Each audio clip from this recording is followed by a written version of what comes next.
कृष्णाय वासुदेवाय हरे परमात्मे प्रणत कलेशनाशाय गोविंदाय नमो नमः। पुरुषोत्तम मास 3रा अध्याय।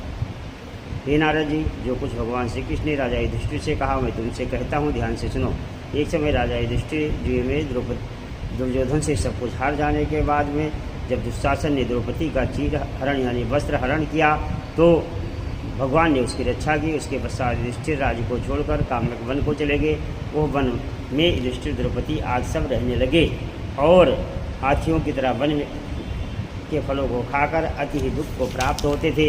एक समय भगवान कृष्ण ने उनको दुखी जानकर काम्यक वन को गए। उस समय युधिष्ठिर आज श्री कृष्ण को बार बार नमस्कार किया और प्रणाम किया। उनको देख के बहुत प्रसन्न हुए।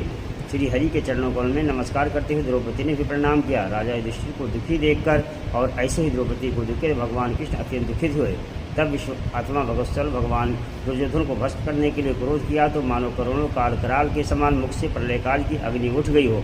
दांतों को पीसते हुए श्री भगवान जो है जब देखा भगवान को तो अर्जुन भय से कांप उठे। युधिष्ठिर और द्रौपदी तथा दूसरे उपस्थित वृंद हाथ जोड़कर भगवान को प्रसन्न के लिए स्तुति करने लगे।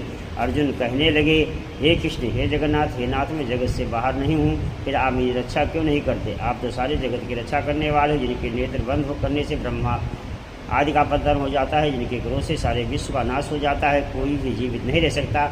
ऐसे जगतपति इस संहार करने वाले क्रोध को दूर कीजिए, आपके क्रोध से संसार में पल्ले हो जाएगा। भगवान कहने लगे, हे नारद जी। अर्जुन इस प्रकार कहकर हाथ जोड़कर श्री कृष्ण को बार बार नमस्कार किए। भगवान अर्जुन के इस प्रकार स्तुति वचन सुनकर शीतल हो गए। फिर भी प्रेम में व्याकुल होकर युधिष्ठिर ने श्री भगवान को बारंबार नमस्कार करने लगे।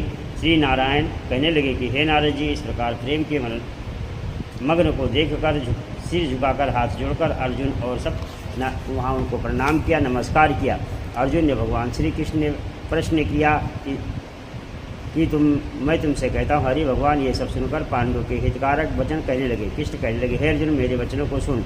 आपने जो अपूर्व प्रश्न किया है, इस प्रकार इस उत्तर देने से सामर्थ्य नहीं, ये गुप्त प्रश्न ऋषियों को भी कठिन है। कठिन उत्तर क्रम को मैं कहता हूँ, सुनो। हे अर्जुन, एक समय में संयोगवश अधिक मास आया, उसको असहाय, निंदक, अपूज्य, मलमास और नीव की संक्रांति से वर्जित ऐसा कहते हैं। मल गंदा मास होने से स्पर्श करने योग्य नहीं, सब कर्मों में निंदित है। इसी प्रकार लोगों के वचन सुनकर वह मलमास कांतिहीन निरोगी दुखों से युक्त हो गया। मेरे पास आया और वैकुंठ में जहाँ पर मैं भी निवास करता हूँ स्वर्ण के सिंहासन पर बैठे हुए देखकर मुझको दंडवत प्रणाम किया और दोनों हाथ जोड़कर नेत्रों से आंसू बहाता हुआ इस प्रकार मलमास जो है मुझे प्रणाम किया और नमस्कार किया। जय सिया राम, जय सिया राम।